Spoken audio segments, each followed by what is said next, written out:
Halo semuanya, saya mau tanya nih, pernahkah kamu ini atau sekarang kamu itu sedang cemas karena habisan diomongin orang? Diomongin orang, entah itu kerabat kamu, entah itu teman kamu, atau mungkin kamu baru saja ke tukang pijet, atau kamu baru saja ke akupunktur, atau profesi-profesi seperti itu, dan kemudian mereka mengatakan sesuatu yang mengerikan tentang dirimu. Maksudnya mengerikan tuh, wah, kamu ini punya sakit, ya sakit berat lah gitu ya, sakit berat. Kamu ini punya masalah kolesterol misalnya, ya. Dan kamu kemudian kepikiran terus sampai hari ini. Pernahkah kamu mengalami ini atau sekarang kamu sedang mengalami ini? Atau mungkin juga kamu sedang scrolling scrolling TikTok atau scrolling Instagram atau kemudian lihat YouTube, kemudian kamu lihat ada yang membahas tentang penyakit.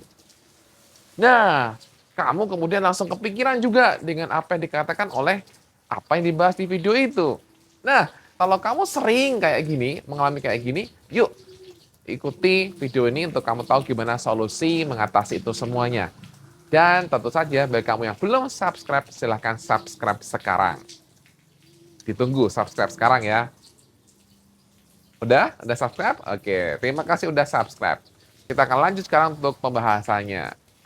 Sebelumnya saya ngomong dulu bahwa saya ini tidak anti dengan profesi-profesi yang misalnya tukang pijat, akupunktur, dan lain-lain. Oke ya, saya ingatkan. Ini hanya bahwa untuk oknum, oknum ya, bukan profesi. Sekali lagi, oknum bukan profesi, tolong dibedakan.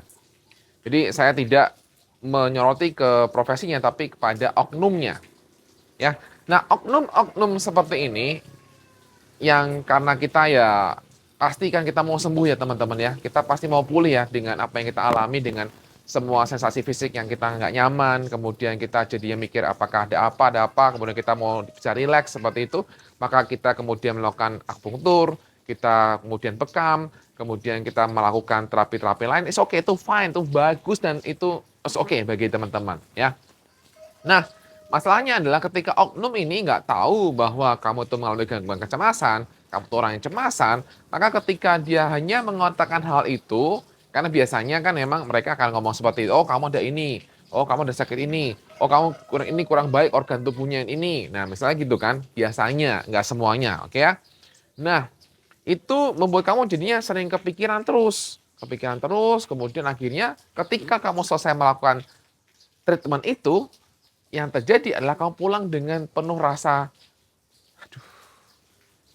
cemas, penuh rasa bingung, aduh ini gimana kalau bener apa yang dikatakan.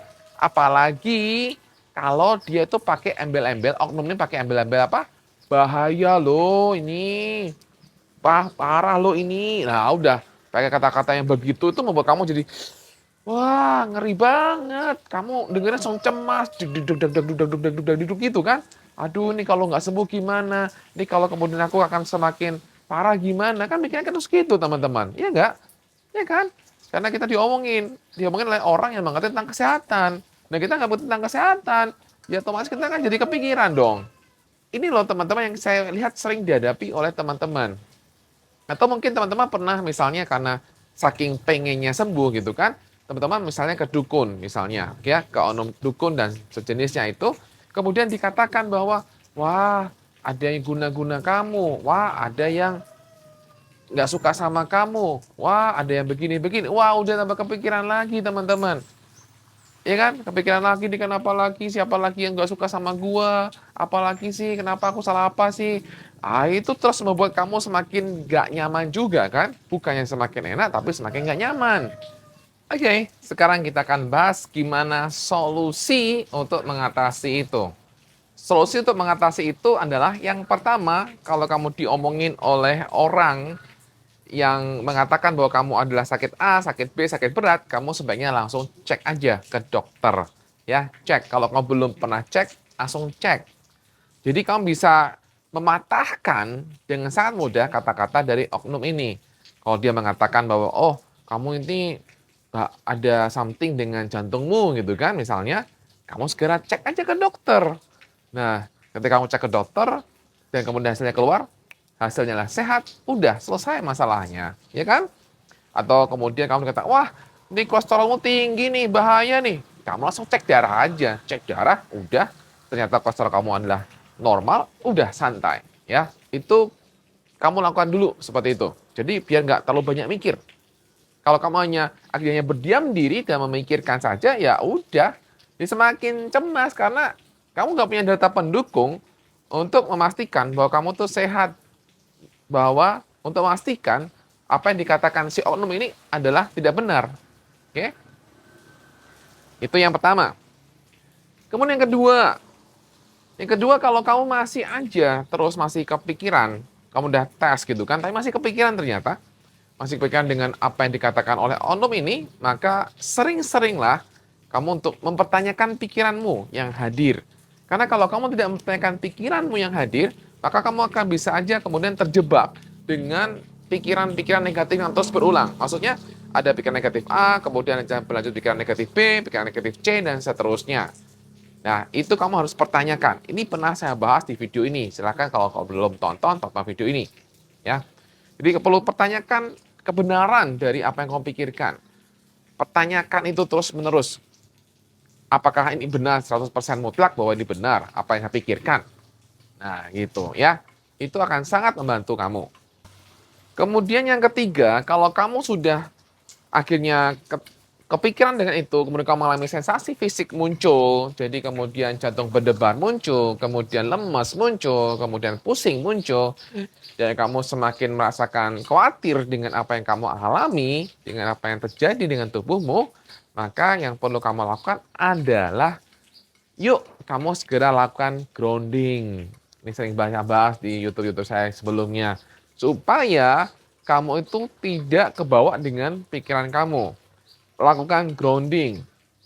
Kamu terhubung dengan sekitarmu. Terhubung langsung dengan sekitarmu menggunakan semua panca indera kamu. Ya, kamu katakan aja 5 hal yang kamu lihat.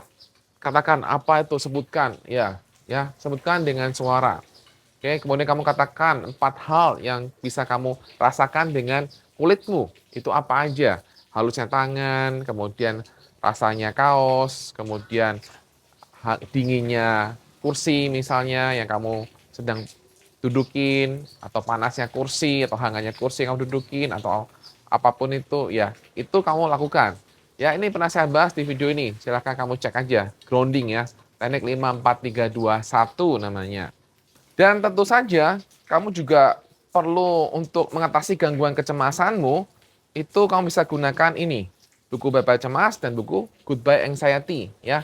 Kedua buku ini bisa membantu kamu untuk mengatasi gangguan kecemasan kamu dan juga pikiran-pikiran kamu yang sering negatif.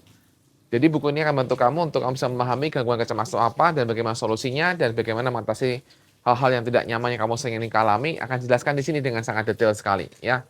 Ini worth it banget karena kamu selain mendapatkan buku juga ada grup WhatsApp-nya juga, kemudian juga ada dapat audio juga untuk membantu kamu lebih rileks. Oke, silakan order di sini. Hal lain yang bisa kamu lakukan, kalau kamu sudah melakukan teknik grounding tadi 5, 4, 3, 2, 1 kamu sudah lakukan, tapi kamu masih merasa, aduh masih kepikiran, masih nggak nyaman dengan itu semuanya, maka kamu bisa lakukan olah nafas. Ya, jadi setelah grounding tadi, kemudian kamu bisa lakukan olah nafas. Olah nafasnya adalah box breathing. Supaya kamu bisa fokus pada nafas dan kamu tidak lagi terhanyut dengan pikiran-pikiran kamu. Jadi box breathing pernah saya jelaskan juga di video saya sebelumnya sebenarnya. Oke, saya akan jelaskan box breathing seperti apa. Yaitu kamu tarik nafas 4 hitungan, tahan 4 hitungan, keluarkan 4 hitungan, tahan lagi 4 hitungan. Ya. Tarik, tahan, buang, tahan lagi. Itu masing-masing 4 hitungan. Atau 4 detik juga bisa. Pakai nafas apa? Nafas hidung aja. Ya, itu membantu kamu untuk kamu tidak akan terlalu banyak pikiran negatif. Dan ini kamu lakukan beberapa menit. Jadi bukan hanya satu siklus, tarik, tahan, buang, tahan, udah selesai. Ya enggak. Kamu harus lakukan beberapa menit, ya kurang lebih 3 menit lah sampai 5 menit ya. Itu akan membantu kamu jauh lebih rileks teman-teman. Silakan dipraktekkan saja karena ini pasti akan sangat membantu kamu untuk memastikan gangguan kecemasan. Dan juga tentunya pakai buku saya juga, buku Bye-Bye Cemas ya. Dan Goodbye Anxiety tentunya, jangan lupa. Dan yang tak kalah pentingnya juga adalah olahraga. Ya, teman-teman wajib olahraga karena olahraga itu akan membantu menurunkan tingkat stres kamu kamu akan jauh lebih fresh juga, kamu juga akan merasa bahwa, "Oh, gue sehat kok, gue sehat nih." Gitu. Jadi olahraga itu akan membantu kamu lebih rileks, membantu kamu lebih tenang, dan juga itu membuat kamu semakin yakin bahwa, "Oh iya, saya sehat. Saya bisa lakukan." Misalnya, saya bisa jalan 6.000 langkah misal, saya bisa jalan selama 10 menit dengan enak, saya bisa lari misalnya, saya bisa renang misalnya. Jadi itu kan tanda bahwa kamu sehat ya. Jadi kamu nggak perlu lagi merasa bahwa sakit gitu ya. Nah, itu yang teman-teman yang bisa bantu kamu ya. Nah, silakan kamu praktekkan saja cara-cara sederhana seperti ini yang saya harapkan bisa membantu kamu untuk jauh lebih cepat pulih dari gangguan kecemasan yang kamu alami. Tetap semangat teman-teman karena kamu pasti pulih. Oke, demikian semuanya. Salam bye-bye cemas.